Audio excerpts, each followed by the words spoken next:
merci d'être sur ce plateau. Vous êtes le président du conseil d'administration de la Belgian Mobile ID, ou ID. ID, voilà. Et donc, c'est le consortium des 4 banques et des 3 opérateurs téléphoniques qui a mis au point cette application. Alors, l'application s'appelle It's Me. Bon, ça remplace tous ces petits boîtiers de paiement qu'on utilise pour l'instant, ou en tout cas, c'est le but, c'est que tout ça disparaisse à terme. Absolument. Donc, le but, c'est de résoudre le problème de l'identification sur le net. Enfin, nous faisons tous des tas d'opérations sur le net. Nous allons chercher de l'information, nous remplissons notre déclaration fiscale, nous allons éventuellement dans un site bancaire, nous faisons des achats. Chaque fois, nous devons nous présenter, nous identifier. Comment le faisons-nous ? Soit en rentrant un nom et un mot de passe, soit si l'on a besoin de sécurité avec un élément comme vous avez montré, un lecteur de carte connecté ou non connecté. Alors c'est déjà lourd retenir tous ces mots de passe, c'est relativement peu sûr, mais lorsqu'on a cet élément, ce lecteur de carte, on est dans un très bon niveau de sécurité, mais on n'est plus du tout dans le monde du mobile. Imaginez faire une transaction lorsque vous êtes dans le train avec votre téléphone portable, on ne peut même pas l'imaginer. Donc le problème, c'est peut-on simplifier drastiquement tout ça pour adapter cette identification au monde du mobile. Alors il y a un préalable, c'est qu'il faut s'inscrire, donc elle est disponible dès à présent, cette application It's Me, mais il y a un préalable, c'est qu'il faut s'inscrire sur le site internet via sa carte d'identité. Ça, c'est la première chose à faire pour celui qui veut s'inscrire. Alors la première chose à faire, en fait, c'est de télécharger l'application sur son téléphone portable et d'ouvrir alors une session.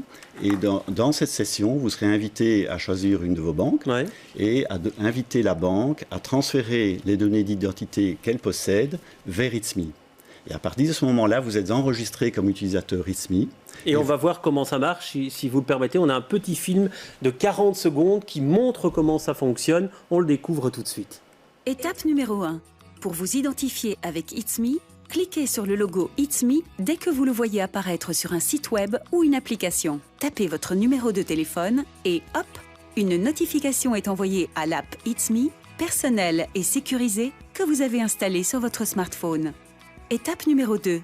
Ouvrez l'application It's Me et cliquez sur la demande. Votre écran affiche précisément l'action à confirmer. Faites bien attention de confirmer uniquement les actions que vous avez vous-même initiées et si vous êtes d'accord, confirmez. Étape numéro 3. Validez votre identification en tapant votre code It's Me à 5 chiffres. Si vous préférez, vous pouvez également utiliser votre empreinte digitale. Vous venez de vous identifier sur ce site web en toute sécurité avec un seul code à 5 chiffres à retenir. Oh, que tout ça paraît simple, mais la question qui brûle mes lèvres, c'est est-ce que c'est vraiment sûr ? Est-ce qu'on a toutes les garanties qu'on ne va pas se faire pirater et se faire voler nos données ? Absolument. En fait, nous reproduisons pour les informations d'identité, donc finalement pour ce qui se trouve sur la carte d'identité électronique que tout un chacun possède, nous reproduisons ce que nous faisons depuis des années avec les cartes bancaires. C'est-à-dire la combinaison de 3 éléments, le téléphone portable, qui remplace la carte plastique que l'on utilise comme carte bancaire, une puce électronique qui se trouve dans le téléphone portable, c'est la fameuse carte SIM que nous connaissons tous et qui est contrôlée par l'opérateur télécom, et votre code personnel que vous êtes seul à connaître parce que personne ne le possède. Et si on perd son téléphone, il n'y a pas quelqu'un qui va pouvoir rentrer dans l'application ? Absolument pas, parce qu'il faut avoir votre code secret. Vous n'écrivez pas votre code secret sur votre carte bancaire, vous ne l'écrivez pas non plus sur votre téléphone portable. Et dès que vous vous rendez compte que vous avez perdu votre téléphone, vous pouvez parfaitement bloquer votre compte It's Me comme vous bloquez votre compte bancaire. Et donc l'idée, c'est que, vous l'avez dit, à terme, ça fasse disparaître les petits boîtiers, mais on en est loin aujourd'hui pour l'instant. Quel gros site internet, quelle grosse plateforme utilise It's Me ? Alors justement, ce jour est en fait le lancement de la solution et donc en montrant la solution, nous allons pouvoir progressivement convaincre tous les websites d'offrir notre solution. Mais parce que pour eux, ce sera payant. Donc les sites c'est évidemment les websites effectivement qui vont contribuer au coût de l'opération parce que la sécurité évidemment n'a pas de prix mais elle a un coût. Tandis que pour l'utilisateur, vous et moi, ce sera absolument gratuit. Mais donc aujourd'hui commence le processus par lequel nous allons convaincre petit à petit tous les sites web, ce qu'on appelle les service providers, à offrir notre solution. Vous avez quel délai? Parce que pour l'instant, alors déjà aujourd'hui, en fait, nous sommes très contents et nous sommes très fiers d'avoir présenté cette solution avec déjà 6 partenaires qui ont voulu être les tout premiers à offrir cette possibilité, vont suivre dans le futur proche, c'est-à-dire dans le courant de l'été, évidemment, les grandes banques qui sont actionnaires de la société et également les opérateurs télécoms qui, pour leur service à distance, vont offrir cette méthode d'identification. Et puis d'autres acteurs, par exemple AXA, a annoncé qu'elle allait offrir. Et puis après les services fédéraux, on parle effectivement des documents communaux ou alors de la déclaration d'impôt. Par exemple, la déclaration fiscale, l'obtention d'informations, de toutes les solutions du e-government.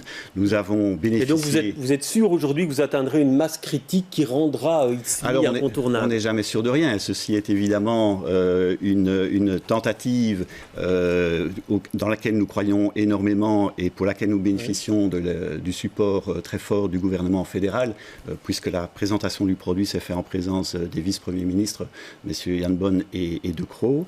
Et donc le gouvernement s'est engagé à ce que les services e-government soient accessibles via la solution ITSMI. Et donc oui, nous croyons que nous allons convaincre en fait tous les citoyens de notre pays que cette solution-là est la solution au problème de la mobilité pour l'accès au site Internet. Ouais, et donc ça rend d'autant plus le smartphone indispensable. On sait qu'il y en a encore qui sont rétifs, qui ne veulent pas en entendre parler. Donc ceux-là pourront toujours utiliser... Bien sûr. L'un ne va pas tuer l'autre. C'est simplement les utilisateurs, les clients qui vont choisir. Mais vous savez très très bien que smartphone ou téléphone portable qui n'est pas un smartphone, de plus en plus de citoyens ont cet élément et cet élément est considéré comme quelque chose d'extrêmement personnel. Alors, une question encore. 4 banques, 3 opérateurs, 4 banques concurrentes à la base, 3 opérateurs concurrents à la base également, qui se mettent ensemble. Comment on fait pour les convaincre de coopérer alors qu'ils sont adversaires et qui chassent le client sur le marché? Alors ça, c'est évidemment un résultat dont nous sommes très fiers, mais qui a demandé pas mal de travail. Je dirais que la raison fondamentale, c'est la reconnaissance en commun qu'il y a un problème dans la société digitale qu'il faut résoudre, c'est le problème de l'identité digitale, et qu'en fait, ensemble, nous avons les moyens de le résoudre. Les banques, parce qu'elles bénéficient de la confiance de leurs clients pour leur identité et pour les données, y compris l'argent qu'elles confient aux banques, que les clients confient aux banques, et les opérateurs télécoms qui ont la technologie nécessaire pour sécuriser tous ces échanges. Et donc voilà, nous nous sommes mis ensemble, nous avons évidemment beaucoup discuté. Et beaucoup investi, ce sera ma dernière question. 20 millions d'euros, vous n'avez pas beaucoup... vous n'avez pas intérêt à vous être trompé, parce que quand on voit l'importance de l'investissement... En effet, mais c'est pour ça que nous pensons que notre solution est unique, parce que la combinaison des différents éléments qui permet d'avoir la certitude de l'identité et la sécurisation des échanges nécessite des moyens relativement importants que seuls ces 7 grands acteurs pouvaient assembler.